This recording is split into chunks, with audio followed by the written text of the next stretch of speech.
The Uhuru Academy overall is an amazing school from the teachers to the students. It's a place where kids can build their confidence and learn how to write, read, type, all of that good stuff. We learn our history here. We honor our ancestors, so we learn about who we are and where we come from, and I really enjoy this about this school. And like everybody's pretty much saying, it's a safe space, and we can always be able to feel like we can open up to our classmates and our teachers. So that's what I love. I love the environment and that they promote not being afraid to ask for help.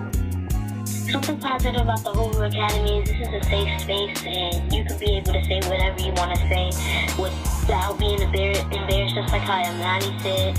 I've been able to, sometimes I can be shy talking around people, but y'all have taught me not to be shy and everything. This is a very good school. The part that I love about this is when we do ancestor reverence and African history.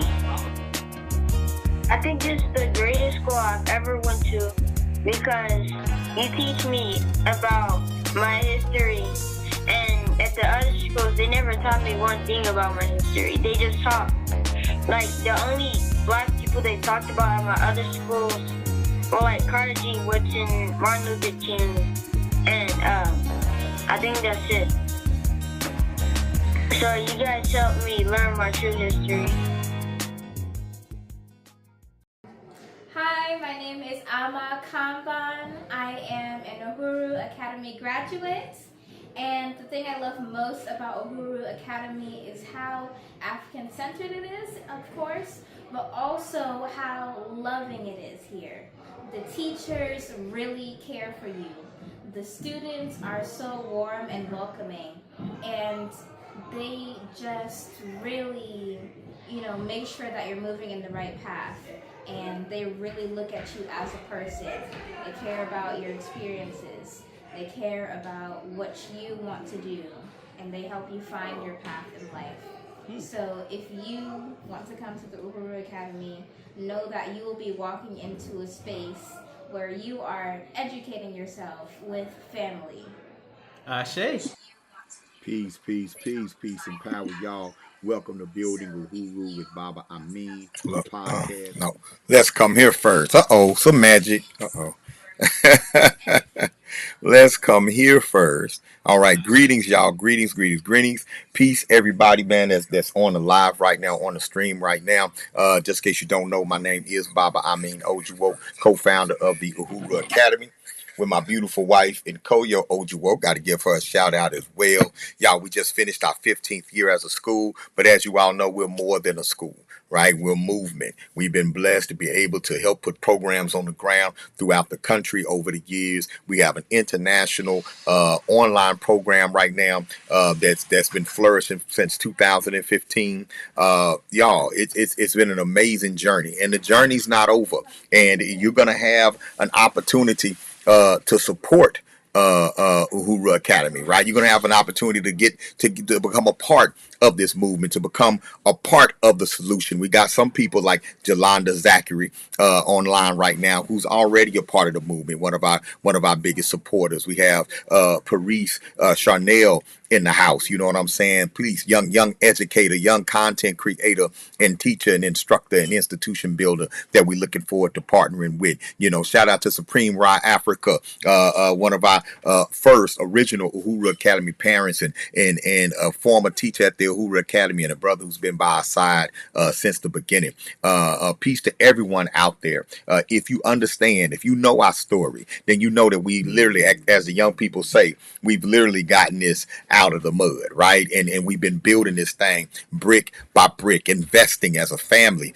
We've invested almost everything that we have into this mission that we believe is divine, that we believe is ordained, that we believe is a spiritual undertaking to bring solutions to the education crisis that our children are dealing with. It's our responsibility to come up with those solutions, right? And so this is the Building Uhuru podcast. We're going to do a series of these where we're going to show and prove. We're going to show and prove, provide examples of the impact that we've been making as a school, as an institution, as a philosophy, right? And what we want to do, y'all, we want to begin to apply more pressure, right, to our school system, to our school districts, right, to implement more culture in our schools, right? Because yes, I'm an advocate of pulling them out. I advocate that. I believe we should be building our own schools. I believe that we should be building and organizing our own school systems, right? So we could deal with the issues that we want to deal with, and that we could build the future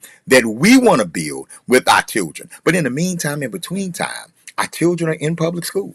That's where they are. The majority of our children are still in the public school system, right? And so we want to be able to get inside the public school system, okay, and have an impact as well, right? And so wherever our babies are, that's where we want to be. So as we build in our community, we also want to go to where the people are, right? And so that's what building Uhuru is all about. It's not just about building our system outside, building our own system, which is the primary, but we want to impact that system as well. I'm not naive. I'm not talking about changing it. It's not broken. Nothing's wrong with the public school system. It's doing exactly what it's designed to do, right? But if we're not exercising our power, right, we should be agitating and exercising our power, especially places where we're the majority, right, to make sure that our children are getting what they need in school. But we need solutions. It's one thing to talk about what's wrong. It's another thing to talk about what's right and what's the solution. Tonight, I'm going to present you with a solution. The other day, had the opportunity to speak with Shawn Gales. If you don't know who Shawn Gales is, Shawn Gales is one of the greatest young black teachers in the United States, in the world, if you ask me today. He's also an Uhuru Academy certified African-centered instructor. He came through our system to go into education. And tonight, I'm going to play that conversation for you where we talked about not only him and what influenced him to go into education, right? And of course, we need more powerful, strong black male educators, right? So we're not only going to talk about what influenced him to go into education, but we're going to talk about how he used the Uhuru Academy model in his classroom and not only closed the achievement gap in fifth grade science, right, for African, so-called African American children. He created a new gap. He sent it the other way, right, using our model. And he brought receipts. So I want y'all to sit back and for the next 50 minutes or so, check out this dialogue between myself and Shawn Gales as he provides receipts, for the impact that our model had in his classroom. All right, I'm going to play that now. Some more magic. Peace. Peace, peace, peace, peace, and power, y'all. Welcome to Building Uhuru with Baba Amin, a podcast where we talk about the education strategies that the Uhuru Academy is using to solutionize education for Black youth. We have a very special episode today. Coming on today, we're bringing in Brother Shawn, excuse me, Brother Shawn Gales, Clydrick Shawn Gales, a great young educator, an MC as well, but he's coming in as his capacity as an educator. One of the first instructors that we trained and certified in the Uhuru Academy model back in 2020. This is a young man who was out of school and figuring things out for himself when he visited the Temple of New African Unity and then subsequently visited the Uhuru Academy and was inspired to not only go back to school, but to go back to school and major in education. He would enroll in Philander Smith University, and within the time that he was there, he would visit Africa 3 times. He would major in education, graduate, get his degree, and during that time, while he was in school, he worked as an online instructor and in-person instructor with the Uhuru Academy. He would actually travel from Texas to South Carolina, along with other classmates that he influenced to come along, to come in and receive training and worked in our online program. Not only has he worked in our K through 12 program during the school year, but every year for the last 4 years, he's also been an instructor with the UACI STEM camp that we do in partnership with Morgan State University. And Dr. Oya Mayat, shout out to Conscious Ingenuity. Mr. Gales ended up in 2020 or 2021, he'll tell you, entering the public school system as a 5th grade science teacher in DeSoto ISD at the Katherine Johnson Technology Magnet Academy. This is a school that's over 90% African American. He went in as a fifth grade science, implemented his strategies, Uhuru Academy strategies, the Uhuru Academy model in his classroom, right? While following all the teaks and requirements. Yes, we figured out how to integrate our strategy in the classroom without disrupting teacher goals. And he literally closed, not only did he close the achievement gap in science as soon as he got there, but he obliterated and created a new gap going the other way. Well, I'm going to bring him on right now, and we're going to talk about not only his journey as an educator, but how the Uhuru Academy model has impacted him and empowered him as a teacher. Without any further ado, this is Mr. Shawn Gales. Man, what's going on with you, bro? How you What's feeling? happening, Mr. Gales? How you feeling, sir? Man, I'm fired up, man. Glad to be here. We Good, talking man. about what's going on. Hey, man, we talking about you today. We're talking about you. We're talking about the Uhuru Academy model, the impact it's had on you as a teacher, as an instructor, the impact it's had on your students, your school, and your vision moving forward as an educator. You know, and you know how they say, Mr. Gales, men lie, women lie, but numbers don't. And yeah. And here, tell you brought some numbers with you tonight. Oh yeah, for sure, man. For the past what 4 years now? Yeah, I'm going for my fifth year. I've been at KJ, bro. We've been at Katherine Johnson. We've been rocking out, man. So 2 of those years, I taught a star tested subject, science, fifth grade science. So and man, it's been going good, man. I just been integrating the cultural aspect that I learned from you and from the Uhuru Academy into my everyday life at KJ. You know what I'm saying? And abiding by the TEKS and state standards, but teaching them from an African-centered perspective, because I don't think we can talk about a achievement gap if we don't address the cultural gap. So I think the problem with public school is we have a huge cultural gap, while Black kids don't get a chance to learn from their perspective. They don't get a chance to learn much about their history or who they are. They don't really see themselves in the curriculum. So I wanted to make sure no matter where I go, no matter where I teach, I will always bring that perspective for African children, because that's what kind of changed my life. So I feel like if it saved me, hey, it'll work on some fifth graders too. Right, and I love that you mentioned the cultural gap, because there's much said about the achievement gap, and that achievement gap stat is used to get grant money, is used to stigmatize Black students, is used to justify lowering expectations. It's directly related to how young people, Black children, are treated in school, how they're punished, the whole 9 yards. Right, it's treated like a huge crisis in our community, the achievement gap. But the cultural gap is something that I don't hear a lot of educators talking about. Why do you think that the cultural gap isn't talked about as much as the achievement gap? Well, one thing I think Black educators and Black teachers got to do is acknowledge and fall in love with their own culture.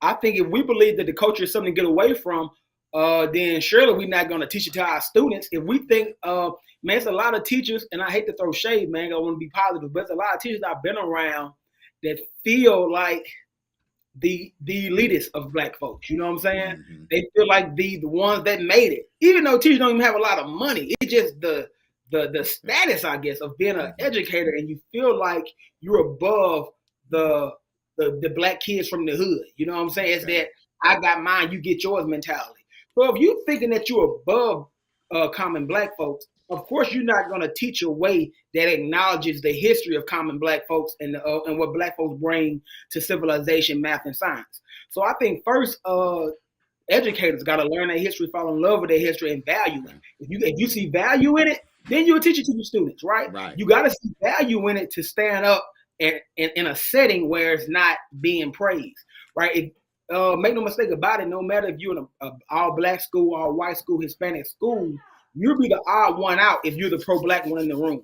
So if you don't love your culture enough to be the odd man out, if you don't love your culture enough to stand up when it feels weird, then of course you're not going to try to even attempt to go against the grain and teach it in your classroom.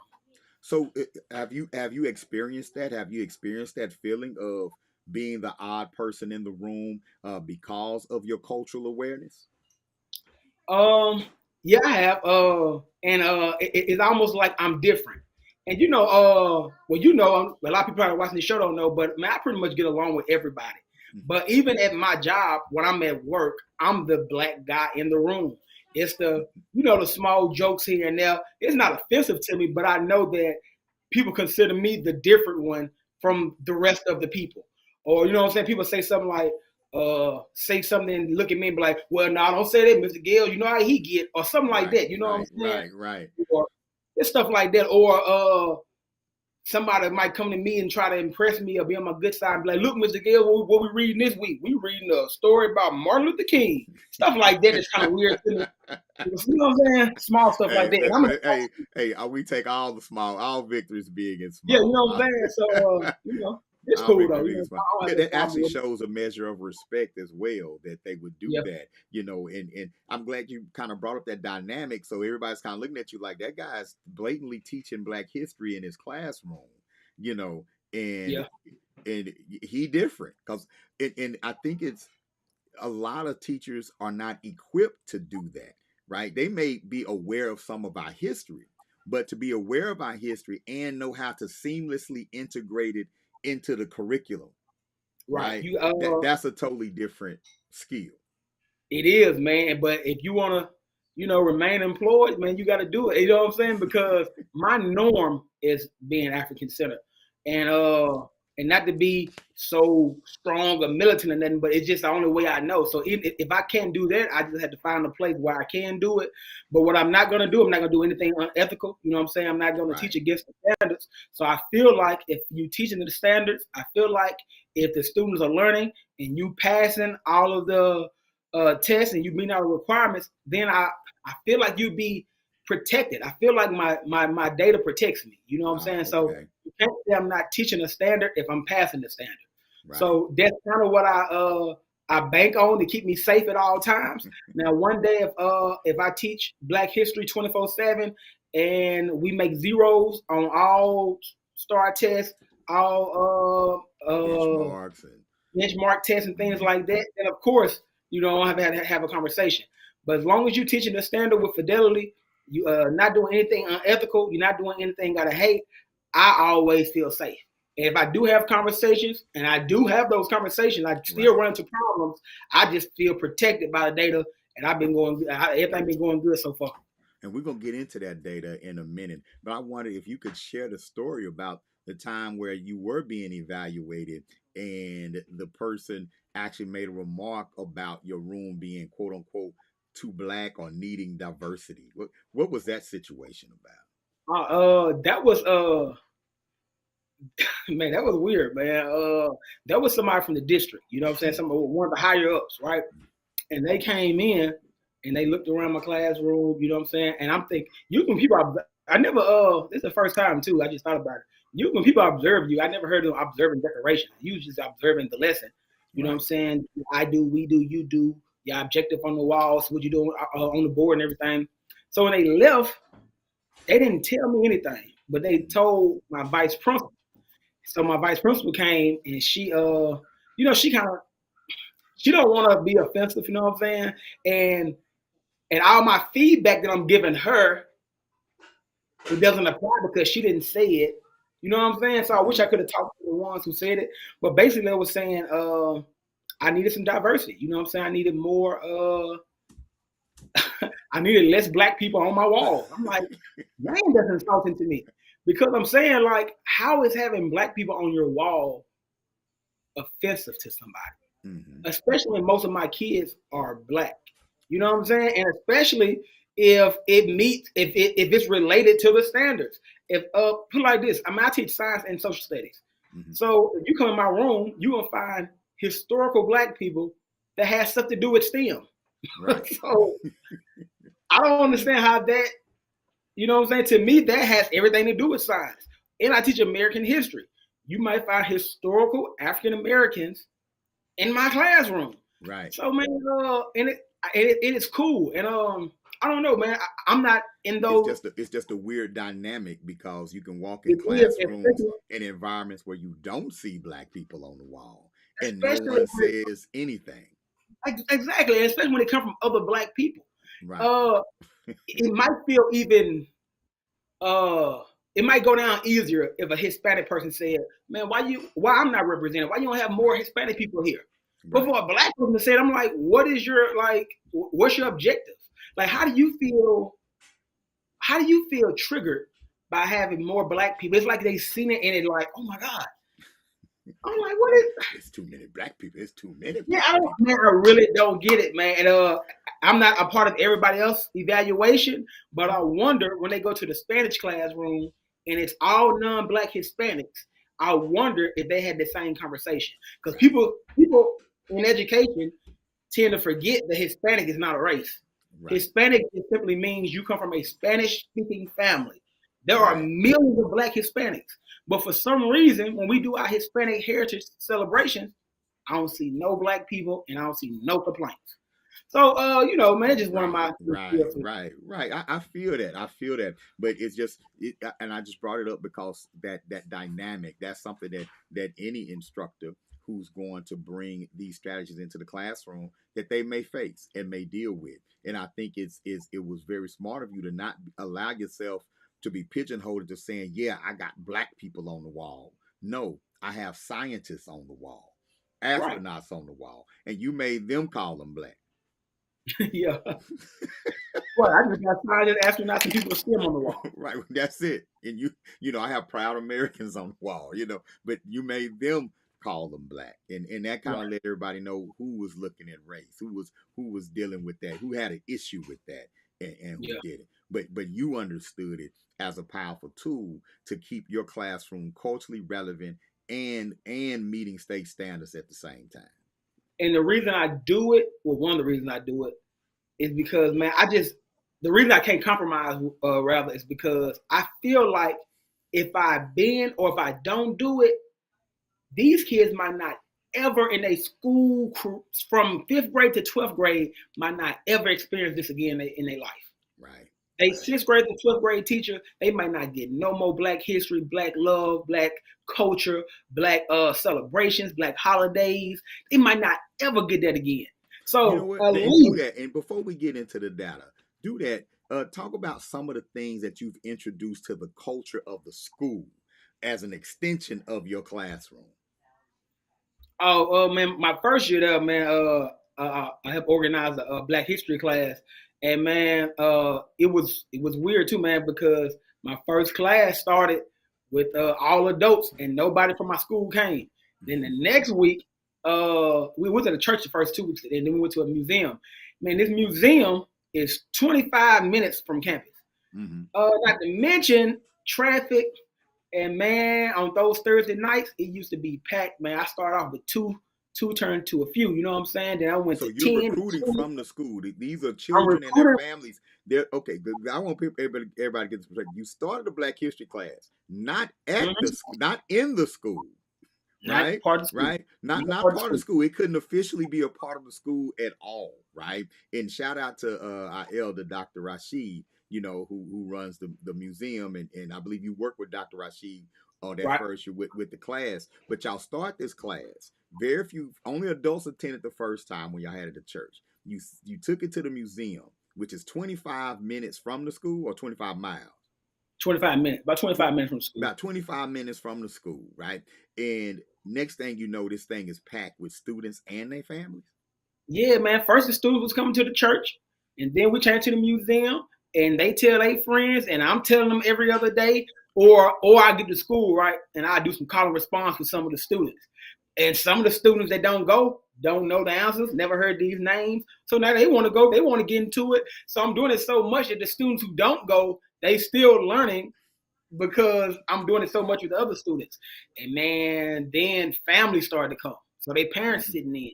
And then they start bringing their kids that don't go to the school. And man, it became a community, bro. It was beautiful, bro. I'm talking like, I got interviews with the parents and they like, man, Thursday night, my kid telling me, come on, we got to go to Black History class. We got to go.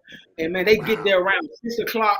And man, sometimes we don't leave to 8, 9 on a school night, man, because after class, we eating and hanging out. And then when the budget ran out for the food, the parents pitched in and started buying the food. So, man. So you took it upon yourself to organize this Black History class because the children wanted it.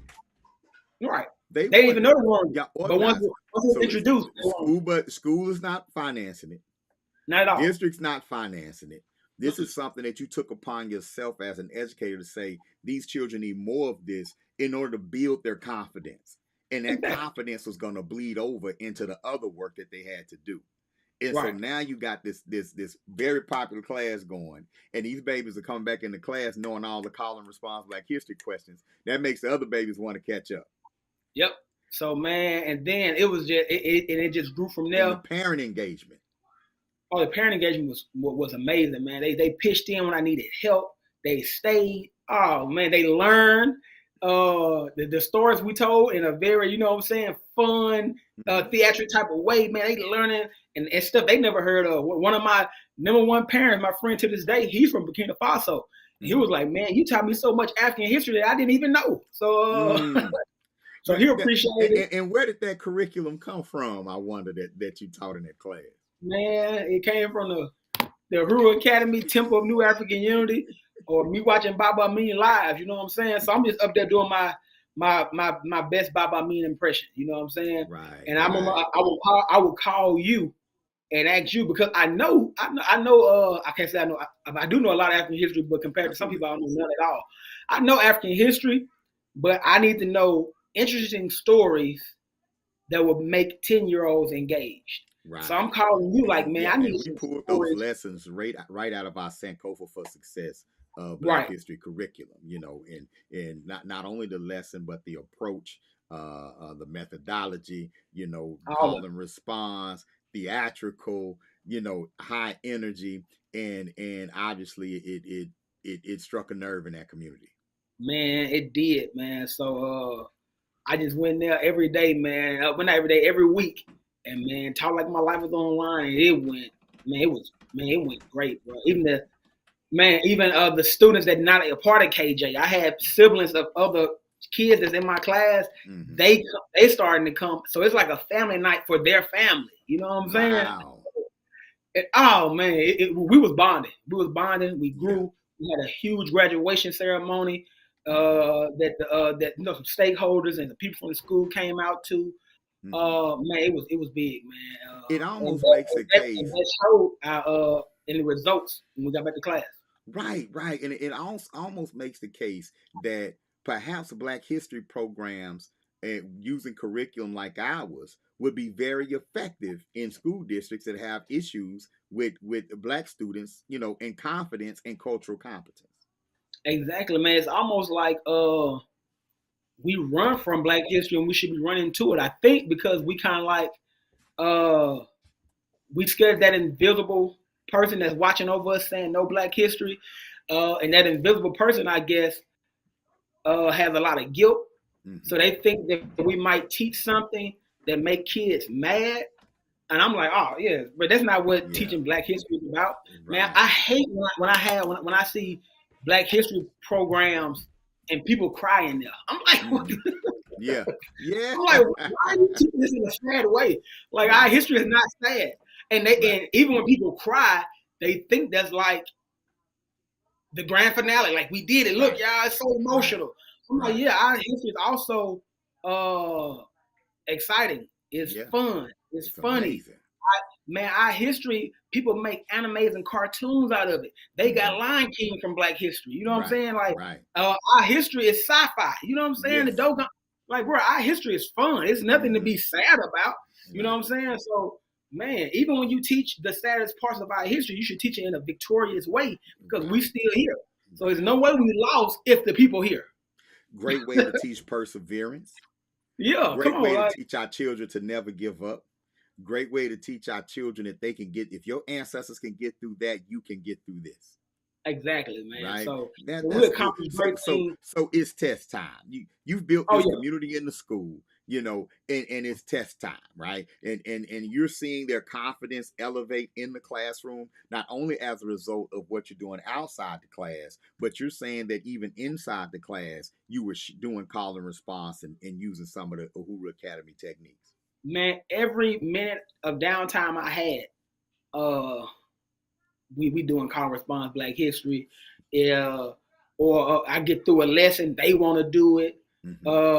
Man, hey, Mr. Gales, let's do Black History real quick. And sometimes I gotta be like, hold on, bro, we got stuff to do. I can't do it right now. You know what I'm saying? And that's how excited it was about it. They really got ingrained into the curriculum. Mm-hmm. So when the class was over, they like, so when we resuming class, you know what I'm saying? It was a 12-week program.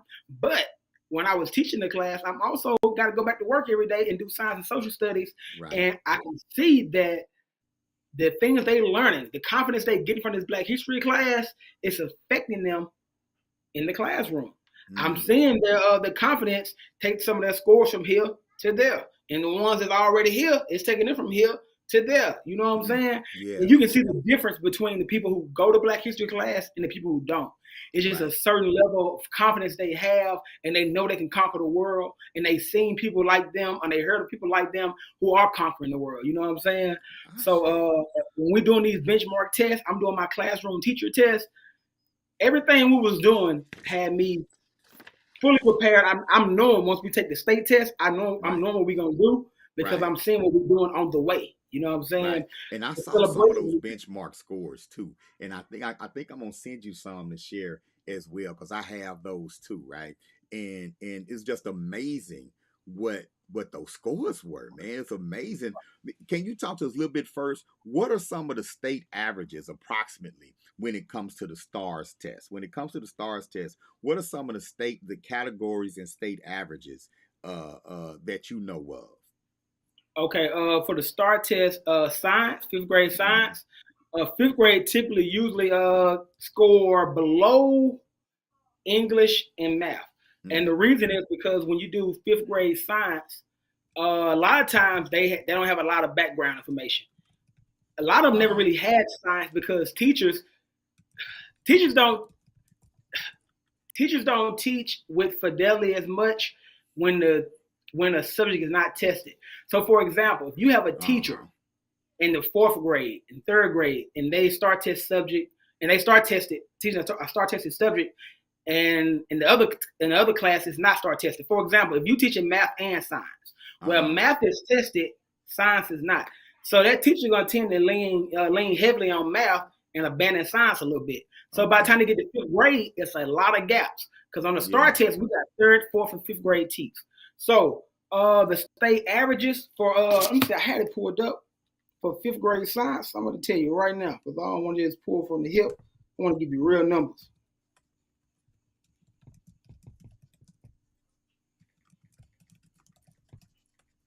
Okay, here we go. Mm-hmm.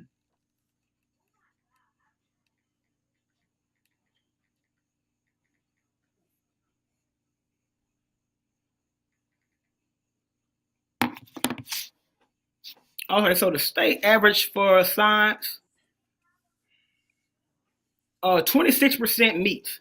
So 26%, it will be the state average for meets. So if you got 26% of your students at meets, that's state average. You know what I'm saying? And if you break it down with demographics as far as Hispanic and Black, you know, those averages drop a little bit.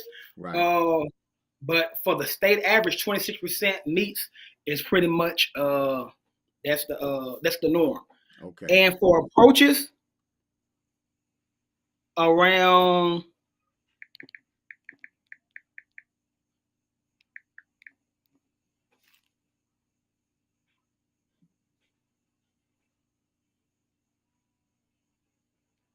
and around 57% approaches will be a state average. So approaches just mean you pass the test.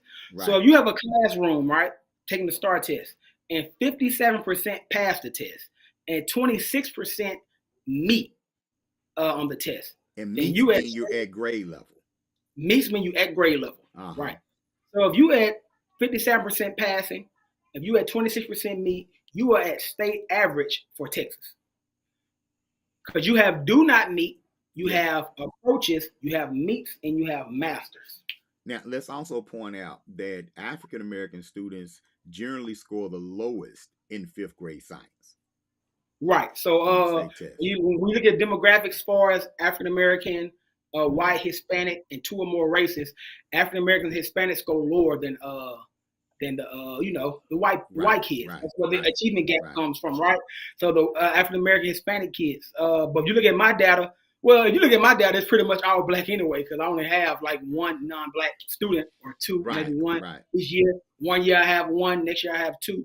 So most of my data, which makes your data even more important, because no one can look at it and say, well, obviously the Asian children are carrying them, or obviously the non-black children are carrying those scores. Your scores reflect. What you do have people will say this though, Bob. You will say, well, he at a magnet school, so of course those scores gonna be good. But then you gotta look at my scores versus the school scores, the school history. Right? You gotta look at my scores compared to the same school without me. You know what I'm saying? So, and we have that data. You know what I'm saying? And we have that data, so we can't just say, hey, it's because it's a magnet school, because we have the data from the classroom before you got there. Then they moved you after a couple of years, and then the scores changed again when you wasn't there. Then they moved you back, and the scores are trending back up. So the data don't lie. It's undeniable. You know what I'm saying? The data is not undeniable, right? And so if you could share your screen, let's look at some of those state scores. Okay. Let's look at some of those state scores. And I'm going to have you kind of run my audience through what we're looking at. All right, no problem. Can you see my screen now? I think it's about to come up. Yes, I can. And let me put it on the big screen. Okay. All right. And a little too much. All right, cool. We can see. All right, man. So I started at Katherine Johnson in 2021. So my first state test was in 2022. So spring 22 and spring 23 are my test scores. So you look at before COVID. This is before COVID, spring 2019. Okay. On our state science test, 5th grade star, right? We had, this is before I got there. They had 54% approach. That means 54 passed. Yeah, 5th grade science. 54% of the students passed at KJ.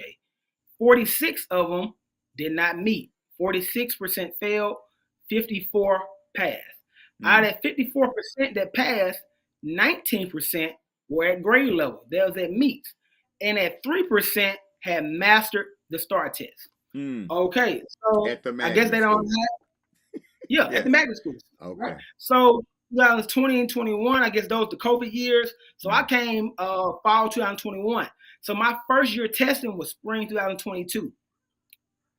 I only had 8% that does not meet. And that was 4 tests.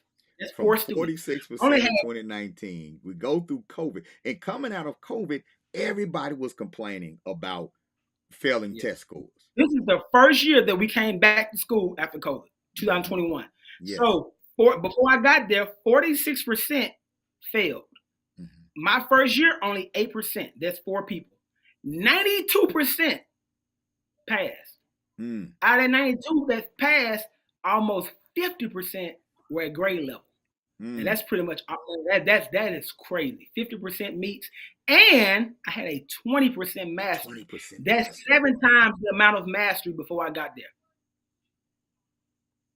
Right? That's 7 times the amount of mastery before I got there. Yeah. Right. So this is my first group when we had that call and response, Black History class, and it was amazing, right? My next year, we didn't have the Black History class because we had trouble with the venue. But I still kind of incorporated, you know what I'm saying, in my classroom and things like that. So we still did great. 16% does not meet. 84% passed the test. Out of 84%, still almost 50% was at meets. And I even got a higher mastery this year. 23%. 23% mastery. So as far as overall passing, I had a more success my first year. And I would give that to I had more culture in my classroom. So once we, you know what I'm saying? Once we lost the Black History class, we still gonna learn Black History because it's me. You know what I'm saying? It's just my approach to it. It's integrated in your approach. If you see the results dropped a little bit, but it's still light years ahead of district average, state average, and school average, to be honest. That's the district average. That's the district average up top, correct? This district average is up top, right? So Then after these 2 compare your years, 2022 to the district 2022. okay, so in the district 2022, in my district, over half the students failed the STAR test. Only 41% passed. Only 19% met, and only 5% got masters on the STAR test. So 41% passed. That means majority of the district failed 5th grade science STAR. But in my class that same year, we got 92%. So did they come to you and say, Mr. Gales, what are you doing? Whatever you're doing, we need to apply to the rest of the district. Yeah, I'm still waiting on that. But I'm just saying, it looks like we have a solution to the achievement gap right here. Right? Yeah. And yet, no one's running to your classroom saying, what did you do? Is it because of what you did is so taboo as far as being culturally relevant? And man, you don't have to answer that. Yeah, it's just a rhetorical question that I'm putting out there, right? Because we have to be brave enough to see what works and implement what works. That's just my commentary. Nah, man. Shout to KJ. But surely the district bounced back in 2023. What happened? Yeah. So 2023, I moved grade level, so I didn't teach a STAR tested subject. I went to teach middle school history, which is what I was going to do anyway. I was just teaching science because they asked me to. But 2023, I went to go teach middle school. I was no longer teaching 5th grade, and as you can see, was that 23 or 24? It was 23 fall, 23. So the spring of 24. Okay, but spring of 2023 was you. Yeah. Okay. Yes, spring of 23 is me. So if you go to 2024, this is the year that I was in middle school. And you notice no longer 5th grade science. No longer 5th grade science. Notice how the scores dropped to almost identical as they were before I came. If you look at 19 and 24, those scores are very similar to each other. And way off compared to the 2 years I had them. Yes. So the 84% passing I had, it dropped down to a 57. The 46% meets that I had, it dropped to a 22. That 23% mastery dropped down to a 7% mastery in the first year that I was out of that classroom. Now, you're a great teacher, Mr. Gale. It's something about the approach. Right. And like I said, I love KJ, man. They're my people. I plan on staying there as long as I can. But nobody has ever came to me and said this. Nobody has never came to me and said, in 2022, that was our most successful year of all time in school history. Nobody never said that. Did you ever get teacher of the week? Yeah, man. I don't never get considered for teacher of the month, man. What's going on? I don't know, man. And I'm looking at this. And I've talked to other school superintendents. Some of them trying to get you a job. But yeah, looking at this, right? I'm looking at this and I'm saying, okay, what is this guy doing? Right? Because yes, it's you, but it's also your approach. I don't care how charismatic you are, right? It takes skill to pull this off. Oh, definitely. Right? And it takes an approach, a modality to pull this off. And we're going to continue. I just wanted to shout you out. King Cam Ujumbe in the house, high school instructor in the same school district as Mr. Gales. Wanted to highlight your comment that you're seeing his scholars as they get to high school and they're still excelling. I want to stop and just point that out, right? That we have a comrade of ours, who's in the high school, right? Who's in another strong black educator that's in the high school. He's catching Mr. Gale's former students as they get there, and he's seeing that their scores are still exceeding the scores of other students. They haven't had the Black History class since 5th grade, right? Many studying on their own. But now they're still excelling in school. Just want to point that out. Let's get back into it. And it's a trip. They moved you, and I don't want to blast them too much. I'm not trying to put KJ on blast. Wonderful leadership at KJ. Your principal did a great job protecting you during that time and giving you the space to do what Oh you yeah, man! did. Shout out to Dr. Neely, man, one of the Yeah. best leaders ever. She's no longer the principal at KJ. She's I don't know the name of her position because I forgot, but it's like the vice or the assistant superintendent. Right. So now she's affected even more campuses. So I'm sure under Dr. Neely leadership, those scores will come up, man. But while she was principal, I was her first hire. When me and Dr. Neely got there, our school was a D. It was graded a D by the state. And I know it's not all on me, but I played my part with the numbers. Right. And we went from a D to an A within the first year of me and Dr. Neely being there. And the next year, I think we was an A or a B. So, man, under her leadership and her guidance, man, the school did great, man. We did great. And she let me be as black as I want to be. You know what I'm saying? Right. It ain't too many public schools having Malcolm X celebrations and the Kwanzaa celebration. Right. But we do. You know what I'm saying? Right. So, right. Dr. Neely did a wonderful job, man. She super smart and pro-black herself. You know what I'm saying? So. Right. Wow. Well, man, numbers don't lie. Oh yeah, not at all. Yeah, numbers don't lie, and the fact, right, that you see such an increase when you got there, such a dip when you leave. Now they brought you back this year, and I understand the scores trended back up. Yeah, man. So last year when I was out the classroom, the approach was at a 57%, and this year, my STAR test scores got back a few weeks ago. And we shot up probably 25%. I think my approaches back up to a 78%. You know what I'm saying? The masters was went from a 19% to a 38%. Yeah. Masters kind of was similar. So man, we shot up 20% in 1 year. You know what I'm saying? So right. So it goes to show that it's something about the approach. You know what I'm saying? There's something about teaching black children about black people that make them say, I want to be successful. I can do this. And it's not hard to do.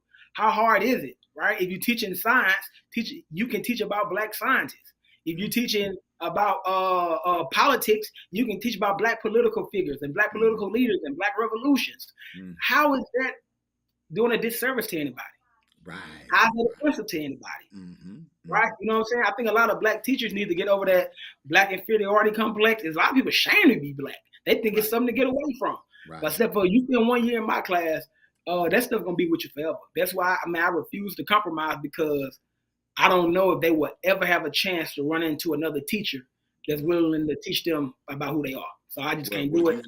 You've made lifelong impact on the lives of these young people, and they're going to remember you forever. And because when you introduce people to knowledge of self, that's just what it is. When you show that sort of appreciation, and tell children that you are more than who you think you are, and I have proof, they never forget that teacher. Oh yeah, for sure. They never forget that teacher. I know I'm gonna get some calls one day about, hey, Mr. Gale, I'm graduating college, man. You coming? Mr. Gale, I'm getting married today. You know what I'm saying? So those calls, I done build relationships with, man, some great relationships with a lot of those students. Right. What do you think was the most significant benefit of using the Uhuru Academy's African-centered vision development approach in your classroom for your students?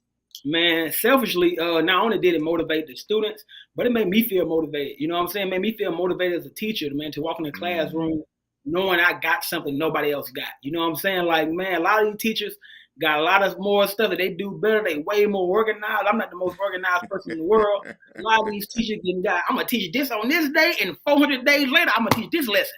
I'm not that organized, but what I do have is an undying love for black people. So when you have undying love for black people, man, you'd be surprised at things you'll do to make sure black people be successful. So me learning the vision development approach, me learning having cultural integrity, I learned that from the Uhuru Academy. If I didn't have that training, I'd just be another one of those real teachers cool teacher. that's following the practice code. You know what I'm saying? Just trying to find a way to get a raise, or try to find a way to get a promotion or something like that. But man, I can honestly say when I walk into those classrooms, man, I'm coming in with black love, man. So I'm reading the students like this. What's going on, bro? Black power. How you feeling? What's going on, black king? What's going on, black queen? What's going on? They don't hear that nowhere else. Right. They don't hear nobody say black power. Right. Now I got students walking down the hallway. You seen? I got students in the assemblies with 500 people in there. Got 500 people in DeSoto saying black power. power. They ain't said it before I got there. You know what I'm it's a saying? trip because you're destigmatizing Black power for them. They're understanding that education is Black power, you know, and they're expressing that, and they're celebrating heroes and sheroes that otherwise they wouldn't be able to celebrate. Share briefly a story about the young man that was having the behavior problems that year, and by the end of the year, you know, after learning Black history from you, he was quoting Garvey at the awards at the celebration. Oh man, that's my boy, man. I can't say his name, but I call him R. You know what I'm saying? My boy, he didn't have he didn't have behavior problems. He had I would say he had learning problems. He had some gaps, man. Okay. And they was giving him all kind of stigmas and accommodations to help him with this, and he can't do this, he can't do that.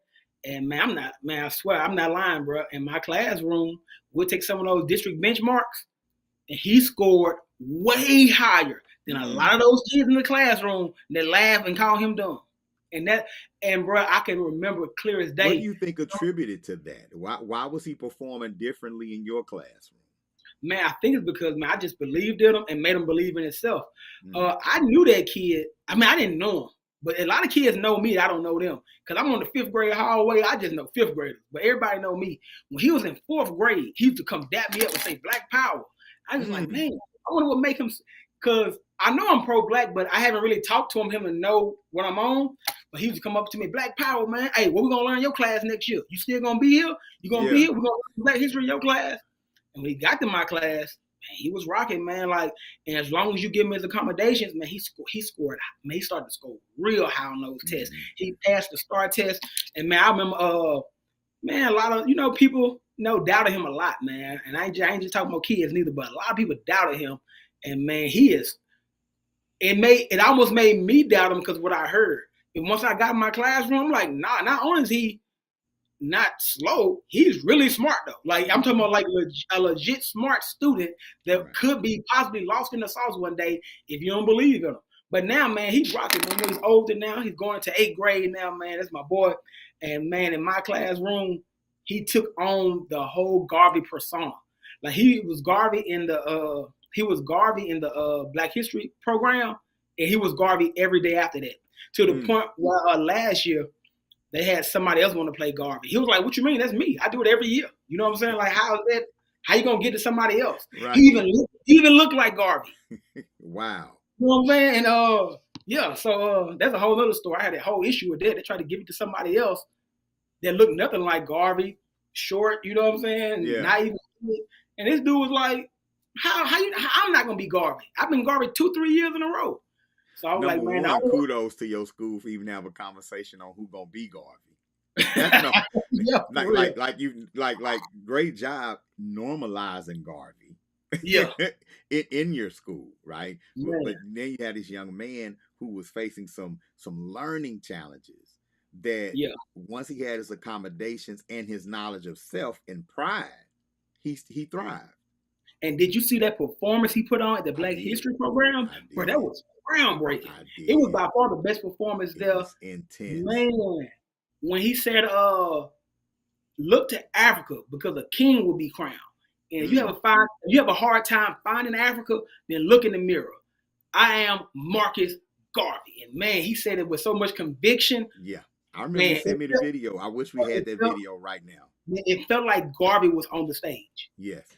I wish we had that video right now. But we're gonna find that video. I'm gonna post it in the Twitter page. I'm gonna post it on the YouTube page. But and I'll add it to this recording. Right. So if you find video, man. And it's in your inbox. I sent it to you on Facebook. Yeah. So we'll add that. I want everybody to see that. You know what I'm saying? Yeah. So man, as we close, man, and I really appreciate you taking our time, to talk about it. Just if someone just came up and asked you, how has your Uhuru Academy training or your experience with the Uhuru Academy impacted you, what would you say?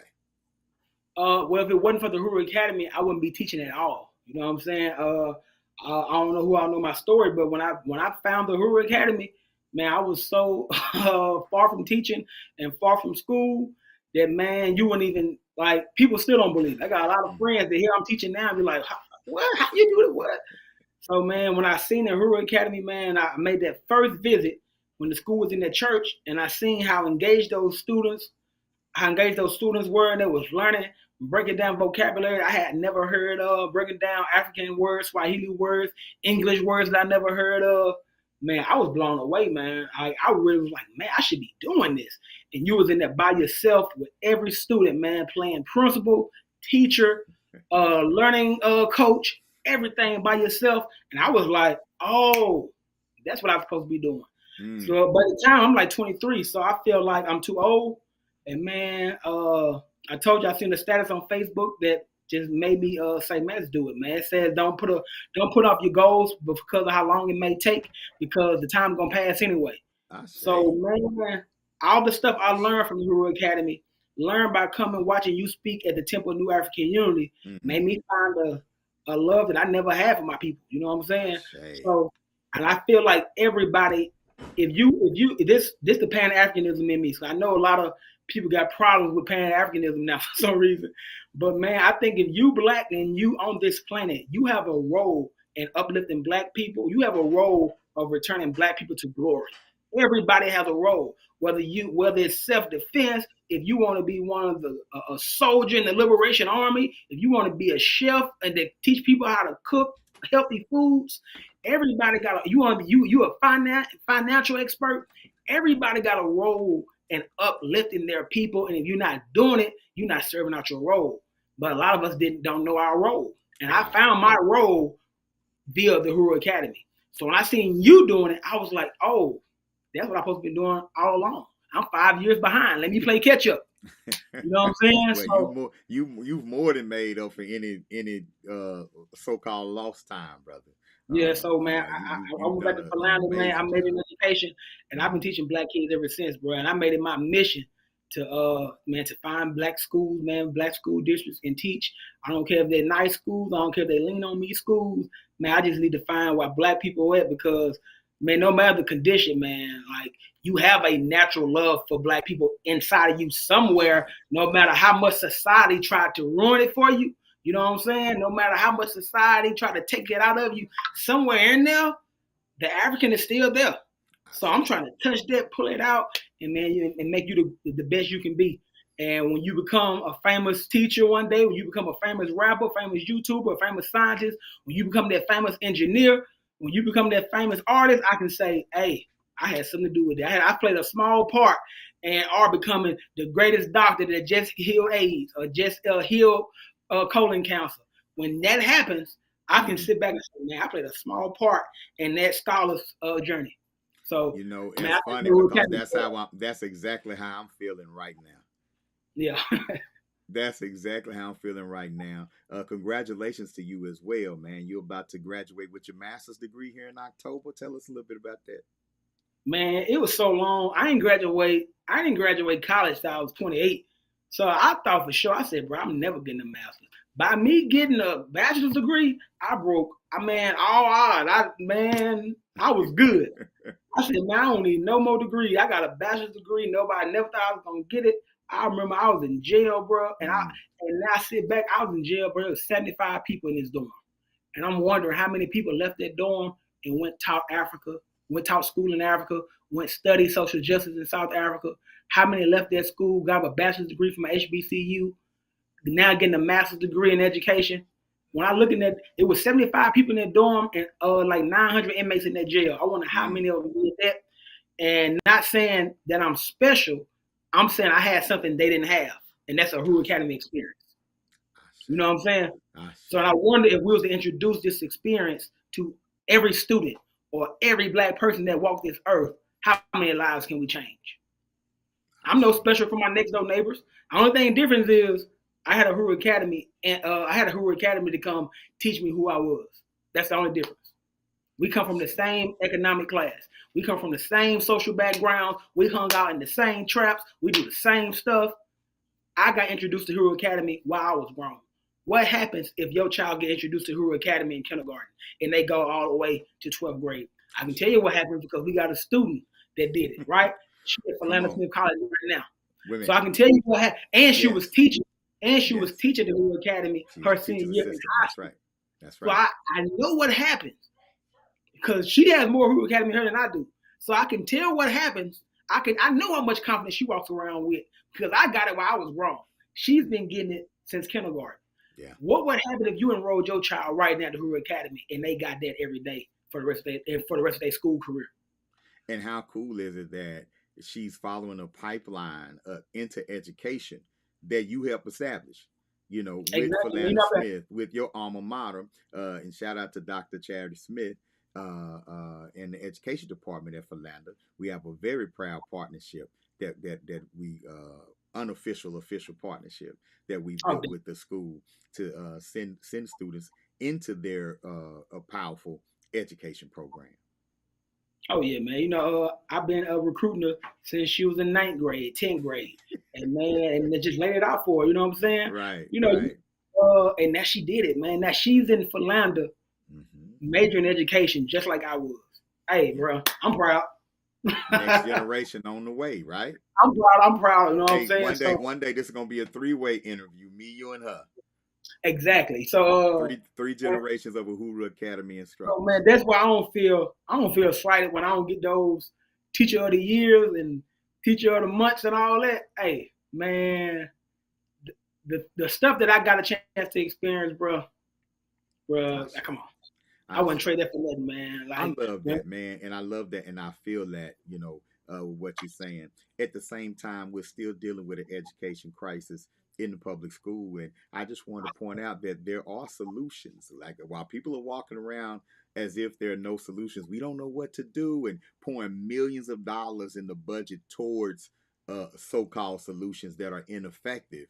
Here's one that's proven effective that many of us are afraid to even acknowledge. But for those of you out there who are not, we're here. Because for the last 2 years, we've been training instructors in this model. And you've been doing that with me. How's that experience been for you? Man, it's great, man. It's also great to get the feedback. You know what I'm saying? When you train a group of teachers and then the leadership call you back and say, I want you to train more of my teachers, then you know it's working. You know what I'm saying? And not just from a cultural perspective, but from a falling in love with teaching again. Because teacher burnout is a real thing. So one thing me and Baba Amin do is make you remember that why and get you powered up. That motivation that we give the students is the same motivation that we give teachers. And man, when those teachers leave, they got a smile on their face and wish they can take over the world. I've been a part of a lot of PDs. I've never seen a PD where a lady is so in love with the professional development that she buy the whole staff lunch. I remember Baba Amin was in Waco training some teachers. After we got done, they like, let me take y'all out to eat. Let me take y'all out to eat somewhere. We was like, nah, we good. She said, what's y'all cash? I'm gonna send y'all some lunch on me. I never seen somebody at a PD get a tip from the teacher. That lady gave us a tip. Right. I've been involved hundreds of trainings. Right. When I leave, nobody in, everybody's rushing out. Right. Like, let's get a picture. Hey, y'all coming back? Lunch on me. And sent us money to get us lunch. So if you want already this year too, so get ready. If you want teachers to be excited about teaching, we're the ones to call. If you want students excited about learning, we're the ones to call. If you want teachers that know how to get students excited about learning so you can cut out the middleman, just call us. We'll train your teachers, and we out your hair. Y'all got it. That's what I'm talking about, man. Hey, brother, I appreciate your time. We got more work to do. Hey, man. Uh-oh. Peace, y'all. Look. Was that not amazing? Right? Was that not amazing? You know what I'm saying? Peace, Haley Lair. How you doing? Haley said, if you want teachers excited about teaching, call the Uhuru Academy. I want to shout out brother Mr. Shawn Gales. I know you in the chat right now. What a great conversation that we had. Dialogue. Y'all, we show receipts tonight, right? We show receipts tonight. We let you know, we're letting you know that the Uhuru Academy model, right, is where it's at. And Cool King Cam, I want to shout you out again. I will get in touch with you next time we have a training cohort. We're definitely going to invite you because you're already doing some amazing things where you are. We want to bring you in, Paris. We want to bring you in and add to this army of powerful black educators that we're curating that's willing to do what it takes, right? to uplift our children, to help them succeed. We have a methodology that works. You're seeing it work. We're showing you that it works. Outside of the school system, inside of the school system. This is not a skill issue. This is a will issue. And we're looking for educators who have the will. Mr. Gales didn't start a Black History class inside the school. He said, you know what, we're going to start it outside the school. And when he started the class outside the school, he partnered with a church. And he also partnered with, and I want to shout out Dr. Jamal Rashid.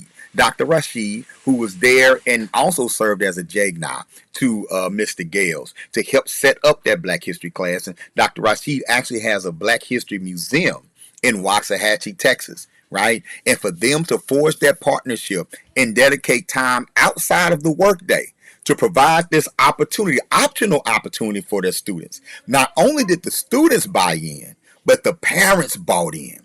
And he had parental engagement and whole families would come to the class, right? And so he bore witness to the transformation of his students, okay? And the families and the relationships and the bonds that were built.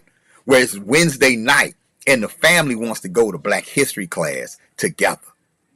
Then these babies went back into the class and they began to excel so much that other children in the class said, I got to go to the Black History class, right?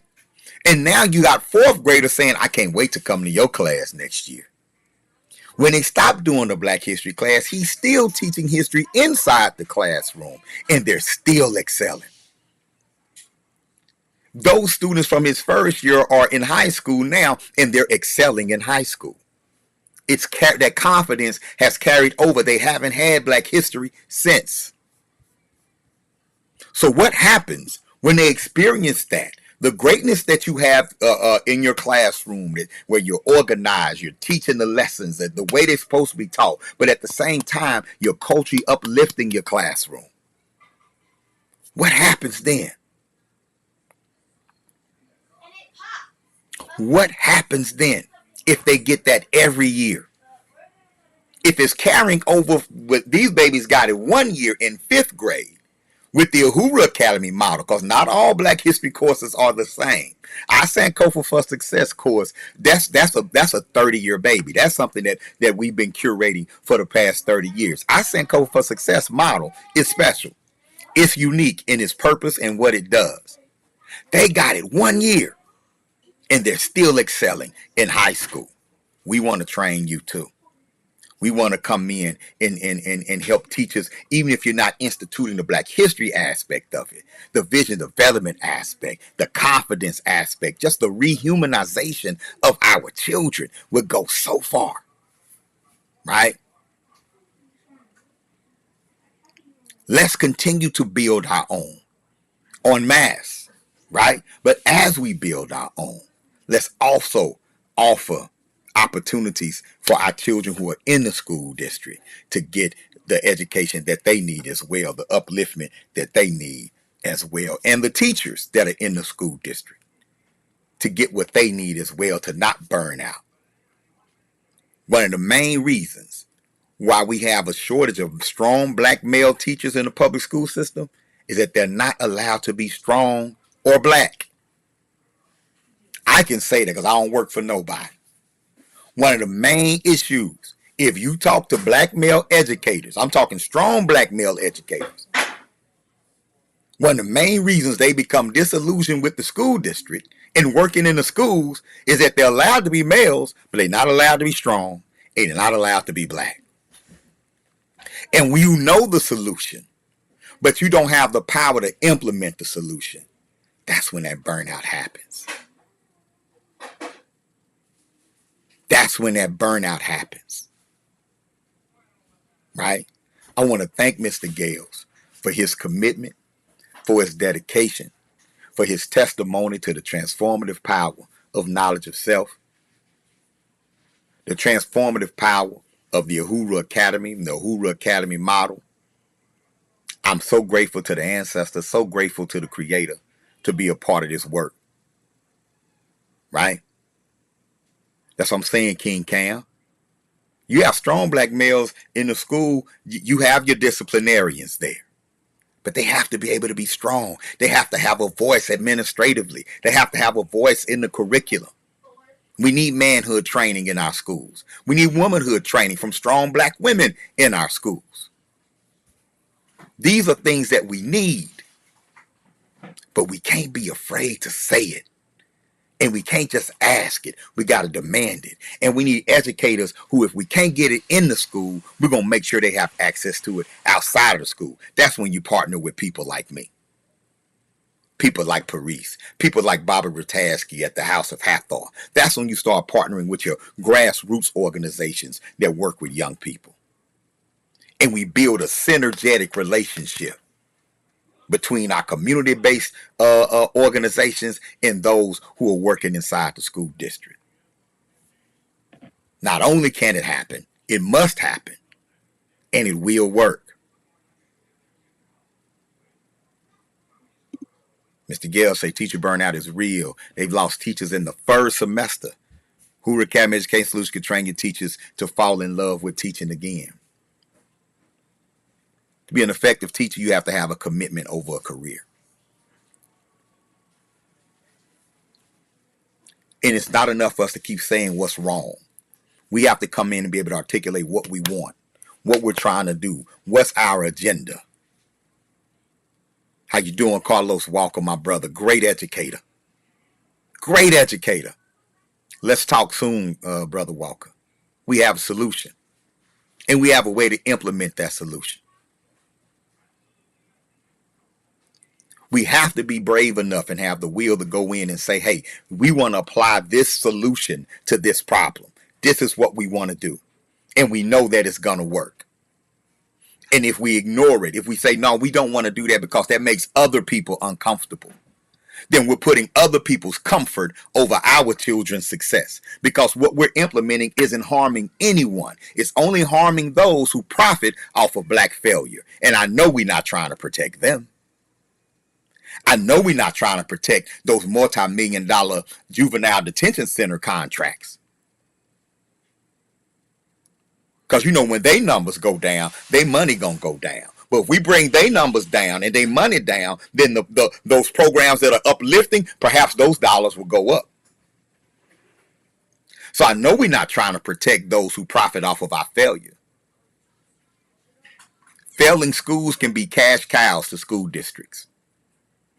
And oftentimes black youth are the ones driving that industry. But everybody's getting paid except black youth. Everybody's benefiting except black families. Black failure is big business. The prison industry depends on black failure.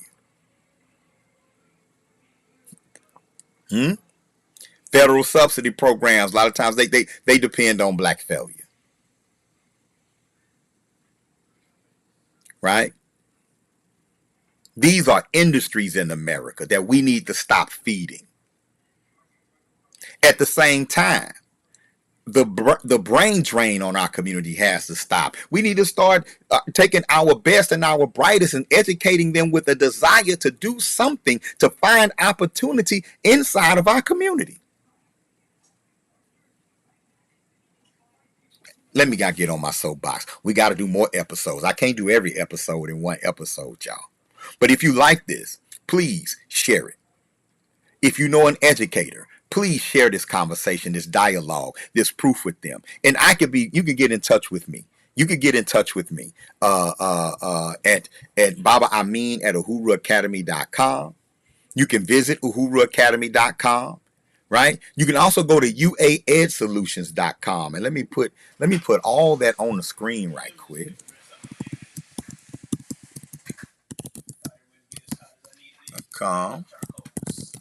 Academy.com.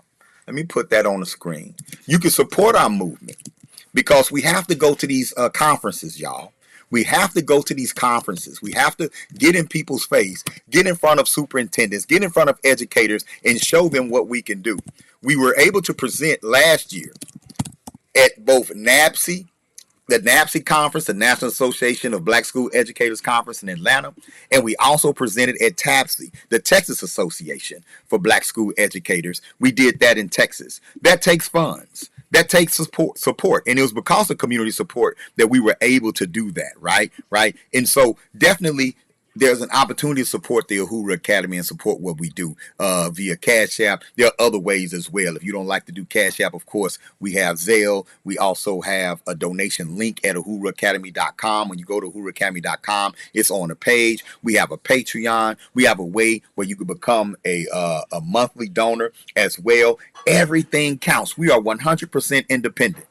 Everything we've developed, right? We've developed out of an investment of ours and an investment from the community.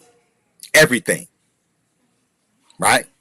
If it wasn't for our community, we wouldn't be here. So I want to express gratitude to everyone who has supported the Uhuru Academy over the past 15 years. Let's see what we can do for the next 100 years. Hey, I love you. I don't mind telling you, right? Support African-centered education. Support the Uhuru Academy. Let's keep this conversation going. I'll see you the next time on Building Uhuru. I'm out of here.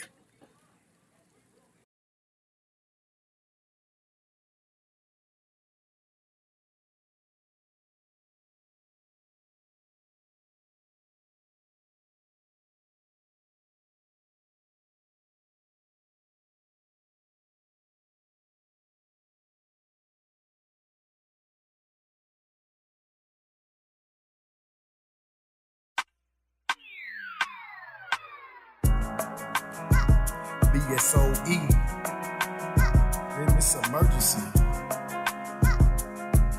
Oba. It's over for me, man.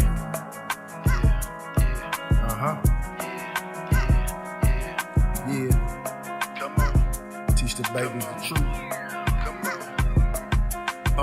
Every parent is a teacher, it ain't optional. Early childhood development until it's optimal. Educate the babies till they know that they unstoppable. Culture make it practical, equip them with an arsenal of weapons and a toolkit. Curriculum, the blueprint, take them to museums, buying books with the new kicks. They said you can't teach your old dog new tricks. Mathematics, science, writing papers from a rubric. Our story infinite, slavery is not the start. Bayard as a living co-connected mind to the heart. Institution building start with family. It's the cornerstone, ruin and the building of a nation start within the home. Nature is a teacher and the children learning from a phone. Community agreeing on the standards of what's right and wrong. Make it even cooler, put the lesson somewhere in a song. Soul and rhythm, people, entertainment, you can sing along. I educate mind and elevate and organize. I educate mind and elevate and organize. I open their mind and feed them food that fortifies. I show them the grind, teach them the truth, ignore the lies. I educate mind and elevate and organize. I educate mind and elevate and organize. I open their mind and feed them food that fortifies. I show them the grind, teach them the truth, ignore the lies. I educate mind and elevate and organize. Uhuru Academy, we the true voodoo who mad at me. I don't know what you do, but over here we fight insanity. And honor it gon' be deeply rooted where they planted me. Don't take it as vanity. We just can't stand how this planet be rejecting the melanated while savages get celebrated. My life is dedicated to uplifting the masses. Still gotta segregate it, the bottom of the classes. I made a promise to the creator a long time ago to teach when I rhyme and flow and to serve until it's time to go. Stand on the shoulders of those who came before us so we can. Smarter to build a youth than to try to save a broken man. System ain't complicated, predictable, we know the plan. African-centered cheering, don't fall into the open hand. Critical thinkers and innovators with a vision clear. Building without the fear, no future force without them here. The hip-hop was originally a tool of expression, a tool for resistance, a tool of voice for the voiceless, right? Can hip-hop still be that? Can hip-hop still be a tool? Yes, definitely. I think so, because it'll be a good way of lifting up the black youth, any youth, but lifting up the black youth and reconnecting us with our roots. I educate mind to elevate and organize. I educate mind to elevate and organize. I open their mind and feed them food that fortifies.